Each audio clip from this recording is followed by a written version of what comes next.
Plusieurs s'attendaient à ne pas voir John Herdman à la tête du Toronto FC pour la saison 2025.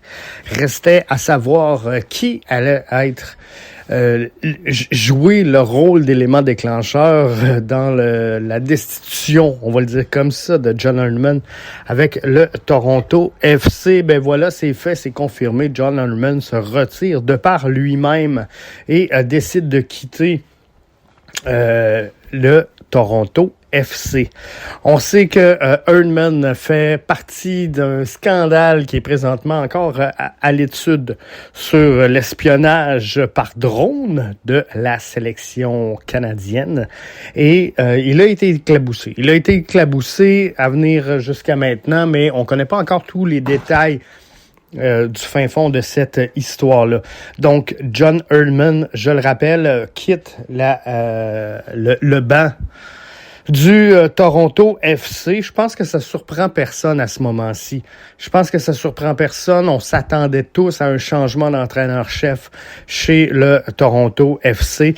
Ça fait de John Herdman un 12e entraîneur-chef à perdre la barre de sa formation en saison 2024, dont deux fois du côté d'Atlanta United au cours de la même saison. Donc, ça va être à évaluer qui pourrait prendre la place de John Herdman. Ça commence déjà à spéculer. Il y en a qui parlent de Bradley, il y en a qui parlent de Sartini, qui lui aussi quitté ses fonctions ou s'est fait quitter. Prenez-le comme vous voulez, quoi qu'il en soit. Sartini n'est plus à la barre du Vancouver Whitecaps, donc devient disponible pour le Toronto FC. Ça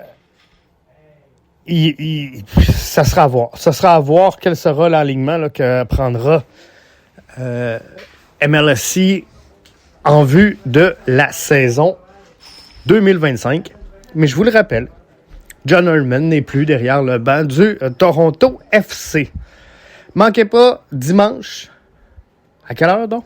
À midi. À midi, gang. Dimanche midi, c'est votre podcast Soccer BBN, votre podcast chouchou sur le CF Montréal. On regarde la depth chart, on regarde qu'est-ce qui pourrait intéresser le CF Montréal.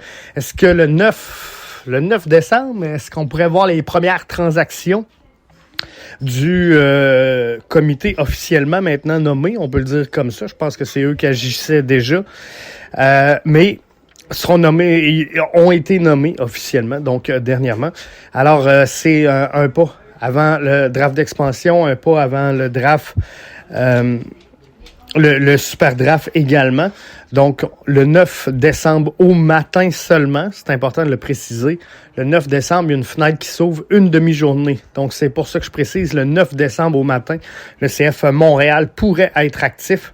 Ça sera à surveiller. On va regarder tout ça.